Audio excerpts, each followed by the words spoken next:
సవాళ్ళు వస్తాయి. Abraham Lincoln జీవితంలో ఒకానొకప్పుడు ఒక గొప్ప అవమానకరమైన సంఘటన జరిగింది. ఆయన అమెరికా అధ్యక్షుడయ్యాడు.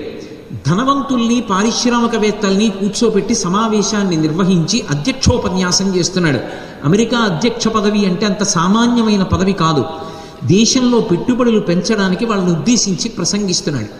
అసూయ అనేటటువంటి దిక్కుమాలిన గుణం కొంతమంది యందు ఉంటుంది. దాని గురించి మనం బెంగపెట్టుకోకూడదు.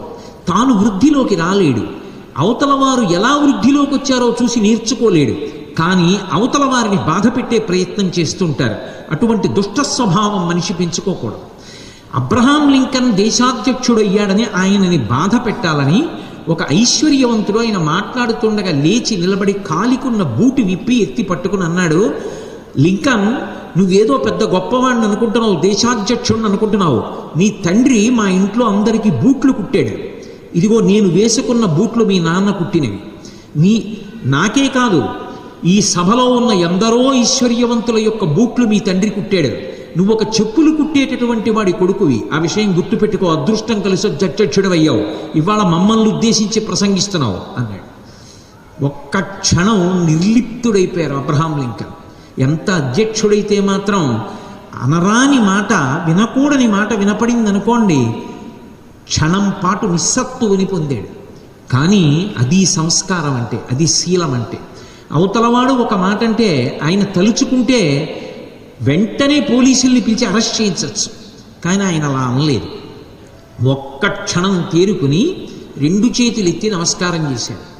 చేసి, ఇంత పవిత్రమైన సభలో, దేశాధ్యక్షుడిగా నేను ఐశ్వర్యవంతుల్ని ఉద్దేశించి ప్రసంగిస్తున్న సభలో నా తండ్రిని గుర్తు చేసిన మీకు నా హృదయపూర్వక ధన్యవాదాలు.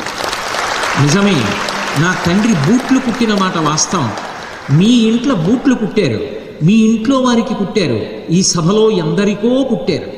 నా తండ్రి తన వృత్తిని దైవంగా స్వీకరించి చేసినవాడు. అటువంటి తండ్రికి కొడుకుగా పుట్టినందుకు నేను గర్వపడుతున్నాను. నా తండ్రి బూట్లు కుడితే ఎప్పుడూ కూడా అవి ఎలా ఉండాలో అలా ఉంటాయి తప్ప పాదం యొక్క సైజు కన్నా 1 మిల్లీమీటర్ ఎక్కువ ఉండవు, తక్కువ ఉండవు. ఒకవేళ మా తండ్రి కుట్టినటువంటి బూట్లు తగిన సైజులో లేకపోతే నాకు చెప్పండి. మా తండ్రికి అప్రతిష్ట రాకూడదు. నా తండ్రి నాకు బూట్లు కుట్టడం నేర్పాడు. నేను మీ ఇంటికి వచ్చి ఆ బూట్లు సరిచేసి పెడతాను. ఈ సభలో అంత పవిత్రుడైన మా నాన్నగారిని గుర్తు చేసినందుకు మీ అందరికీ నా కృతజ్ఞతలు తెలియచేసుకుంటూ ఆనంద భాష్పాలతో నా ప్రసంగం మొదలు పెడుతున్నారు అన్నారు.